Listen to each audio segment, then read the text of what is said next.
Bonsoir. À quelques jours du scrutin, les promesses se multiplient dans la campagne municipale.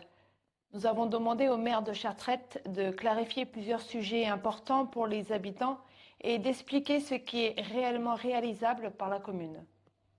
On parle beaucoup du site de l'ancien bricomarché. Quelle est votre stratégie?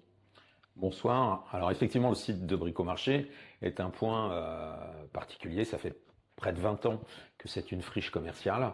Et donc notre stratégie, elle est simple. C'est intégrer le dispositif national de réduction des friches industrielles et commerciales pour pouvoir bénéficier de financements, de subventions pour nous permettre d'acquérir et de remettre ce site en action, c'est-à-dire de réaccueillir des commerces de proximité.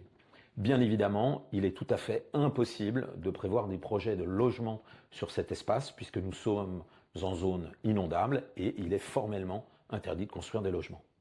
Certains habitants évoquent aussi les mobilités, notamment le vélo sur le pont de Chartrette. Alors, le franchissement du pont de Bois-Leroy à Chartrette est une vraie difficulté.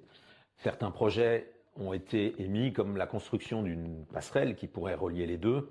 Alors c'est un projet qui est envisageable sur plusieurs années, je dirais peut-être même dizaines d'années, puisqu'il s'agit d'un investissement lourd, entre 2 millions et 3 millions d'euros à ce jour, et qui ne peut s'inscrire que dans une démarche à l'échelle de l'agglomération, des financements du département et de la région Île-de-France, parce que nos deux communes, Bois-le-Roi comme Chartrette, nous ne sommes pas du tout en mesure de mettre en œuvre un tel projet, et du reste, nous n'en avons pas le droit seuls. Autre sujet du quotidien, les déchets verts. Alors les déchets verts, une vraie question tourne autour des déchets verts et entre autres la collecte des déchets qui est toujours une collecte volumineuse qu'il faut emmener au Châtelet-en-Brie. Alors malheureusement il est tout à fait impossible d'organiser un point de collecte des déchets verts sur Chartrette puisque la compétence du traitement des déchets a été transférée depuis maintenant de nombreuses années à un syndicat intercommunal et nous faisons partie des 35 communes de ce syndicat et nous avons un marché public qu'on ne peut pas remettre en cause. Par contre, la proposition que nous faisons, c'est de broyer directement les déchets sur Chartrette et directement chez les particuliers, de telle sorte que nous soyons en circuit court, que les déchets verts puissent être réemployés directement en compost ou alors en broyat pour mettre au pied des végétaux. Une solution simple, efficace et durable. L'accès aux soins est aussi une préoccupation importante pour les habitants. Alors l'accès aux soins, c'est, comme vous le savez, une préoccupation nationale. La Seine-et-Marne est particulièrement touchée. Les communes ne peuvent attirer les médecins en proposant la mise à disposition de locaux, en aidant à la formation des internes, par exemple. C'est une stratégie que nous allons développer dans le futur, avec un lien fort avec les facultés de médecine et puis avec les professionnels déjà implantés pouvant accueillir des internes. Mais malheureusement, nous ne pouvons pas affirmer que nous pourrons installer des médecins. De même, le Mélibus dont vous avez pu parler est un dispositif qui est mis en place à l'échelon du département par un groupement de professionnels de santé. Et ce Mélibus ne sera destiné qu'aux personnes atteintes de maladies de longue durée et qui ne disposent pas à ce jour de médecins traitants. Parlons de la voirie. Que comptez-vous faire? Pour la voirie, nous avons fait faire une étude sur l'état de notre voirie publique. Cette étude nous a conduit à structurer un plan de travaux de voirie sur 3 ans pour étaler la charge financière et que nous soyons en capacité de la mener. 2 phases de travaux sont déjà réalisées, celle de 2025 et celle de 2026 qui est encore en cours. Une dernière phase, celle de 2027, va être mise en œuvre au tout début de l'année 2027. Alors soyons clairs, le marché public il est engagé et nous ne pouvons pas l'arrêter en cours de route, sauf en prenant des risques financiers importants pour la commune.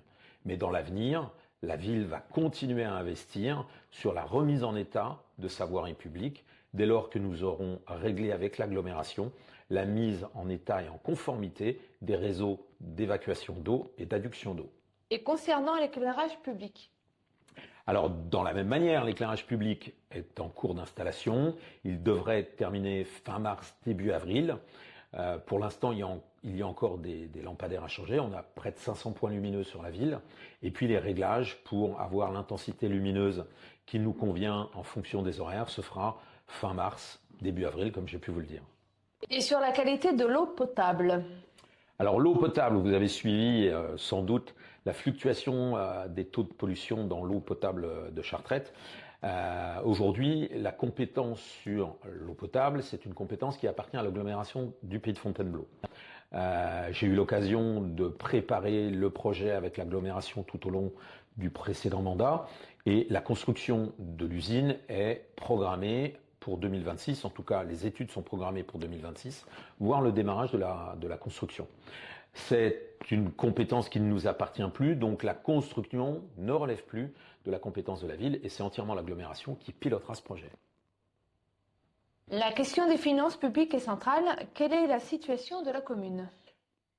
Concernant les finances publiques, lorsque nous aurons fini la tranche 2 et la tranche 3 de réhabilitation des écoles, nous aurons réalisé un emprunt de 4 millions d'euros, ce qui correspond à notre capacité d'endettement quasiment maximum. Nous pourrons continuer à investir de manière progressive, réaliste, uniquement en nous appuyant sur notre autofinancement. L'autofinancement dépend directement de nos charges de fonctionnement et de nos recettes de fonctionnement. Il est donc important pour nous de continuer à obtenir des recettes sous la forme de subventions de nos activités, mais également de maintenir à leur niveau nos charges de fonctionnement pour ne pas être obligés de soulever l'impôt et pour pouvoir continuer à investir durablement dans la voirie, dans l'éclairage, dans nos bâtiments.